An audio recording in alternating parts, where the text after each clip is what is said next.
If you want to add arrows to these data, increase and decrease, plus positive sign in green and negative sign in red. So first click here, then go for insert tab, then go for symbol, then click symbol.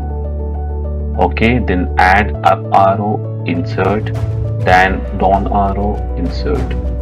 Then close this tab and click this one, copy this one and select this one, then right click, format cell, go to custom, here enter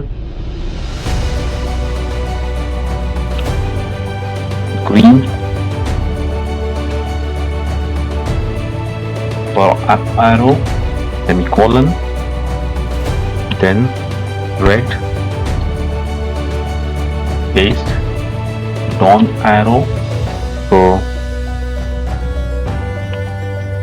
decrease, then go for OK. Now you will get all the data, increase arrows and decrease arrows according to the positive and negative sign. Thank you for watching. For more videos, please subscribe for the tutorials.